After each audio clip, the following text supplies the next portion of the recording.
Hello guys, TwinklePhoenix here, and as you can see on your screen, there's an image of none other than the new remastered early rendering of the meat freezer. You guys, so this is hosted by Matthew himself, and as you can see, a lot has changed, the layout especially. There's now hooks, and we can clearly see where they are. They're attached onto the ceiling. Before, we couldn't actually see the ceiling very well due to the fact of the positioning of the camera. Not to mention, Goofy's head is now lower down onto the floor, so we can actually appear to be like glancing down a bit more to him. Wow. Not to mention, the table is gone, or that weird, huge, massive thing looks like a desk or something that was in front of that cabinet. That's gone. And I can't really tell you what it is inside of that open fridge. I think that's a fridge, unless it's like an open cabinet or something, or a meat locker. There's something in there, I'm not really sure what that is. As you can see as well, there are a bunch of boxes that have been squashed or flattened, like somebody's come through here or ran through and knocked stuff over. I really can't tell you why the hooks are down, and this is also the area report for where the white figure will start. Now, I can't tell you whether or not she's already in the room. I just can't see her, where she comes out of like another part of the lockers, maybe, or like the door. I don't know if there's a door. Is that a door? The big white thing in the corner on the edge of the screen. I don't know. It could be like a door to another part. Or she could be like the other side of the camera. I can't tell you. Unless, of course, she just teleports in due to the fact she might possibly be our supernatural being. Goofy's head is obviously here, where of course we have it's been confirmed by Matthew that said head will act like Donald's and it will attract stuff to you. Marvelously wonderful. Suicide Mouse's, the meat cleaver which Suicide Mouse appears to be going for, is once again back, as I've already mentioned. It's right there amongst the mice on the floor. What I love about this new layer as well is that it's so wide and open, where it didn't look like a meat freezer at all. In fact, honestly, a lot of people like me thought originally the first design was for like a living room or like, you know, like a meeting room or something. But we couldn't explain why there were hooks everywhere. And apparently afterwards it was confirmed to be a meat freezer. And I was like, oh, well, I didn't know it was a meat freezer where you keep stuff cold. What is Goofy's head doing in there? But now at least you can tell that. Also, we did notice something else. I don't know if the door will open and close, and it'll be closed when the enemies leave and then open again once they're in the room. I don't know. But this, of course, is an early rendering, and this was uploaded by Matthew, the creator of the game himself.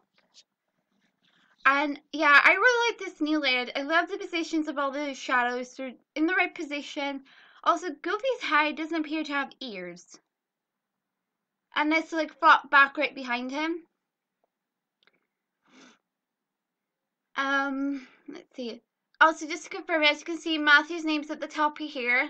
So you can see, posted by Matthew, and it's the meat freezer cam too. And there's like so much stuff in here. I honestly can't tell you what the heck happened in this area. Also, by the door, there appears to what looks to be like where something is clawed at the doorway. Near the first hook, right at the top, by the opening of the door. Right there. But wow. Also, I'm very curious as to what the big cables are, because there's like tons of cables all over the place. I'm assuming there's something to do with the hooks on the ceiling. You know, one of the hooks on the ceiling, but there doesn't have anything, where something has come down. Again, I'm not really sure what it could have caused all that. I can't really tell you what is in that cabinet. But so far, I really do enjoy this new layout. You can tell a lot of time was put into this, that it wasn't rushed, and yeah. I'm looking forward to seeing more of the early renderings for the different areas. I like seeing these type of images showing us how much effort is being put into this. And this is another reason why not to rush people when doing games, because when you take your time, you come out with these amazing designs. Also, this does emphasize the fact why I like Treasure Island more compared to some other thing. And that's the thing there I'm referring to, in case you don't know. This, whatever the heck that thing is there. I don't even know what that is. And that white thing I think is the door. There's the meat cleaver, just in case everybody's wondering where the heck it is. But yeah, the reason why I like this game why I don't consider Five Nights at Freddy's copy. And there, of course, is the scratches.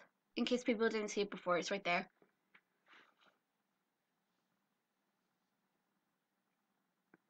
But the reason why I like this one more, and also I don't know if that's another door. In case people ask, I don't know. It might be another door. I'm not sure. This, of course, is the earlier design. You guys remember the meat freezer? And now look at this. Wow. Now, I prefer this version more. I will admit it. I do prefer this one more. Because meat freezers, to me, when I think of a meat freezer, an area where you keep meat, I really think of like a small, cramped area, not much space, wouldn't be wide, and it would just. I imagine it being a lot of white. I don't know why, like metal, really like cold feeling to the room for a meat freezer. But anyway, as I was saying before I got sidetracked again, the reason why I like Five Nights at Treasure Island is it doesn't take the layout from Five Nights at Freddy's. So you don't have scenes that were featured in Five Nights at Freddy's in this game. Not to mention the story is completely different. It's based on the creepypasta story and not to Five Nights at Freddy's. In fact, although it has Five Nights in its name, I don't consider it being a Five Nights at Freddy's copy at all. I consider it being inspired by Freddy's because it's more of a creepypasta game. So it has just a few similar aspects of Freddy's, but indeed it shouldn't be classed as a Five Nights at Freddy's game. I don't consider it to be a Five Nights at Freddy's game. Due to the fact, for it to be Five Nights at Freddy's, it would have to have something from Freddy's, or at least mentions Freddy or one of his friends in it to be part of their universe, their story, their timeline stuff.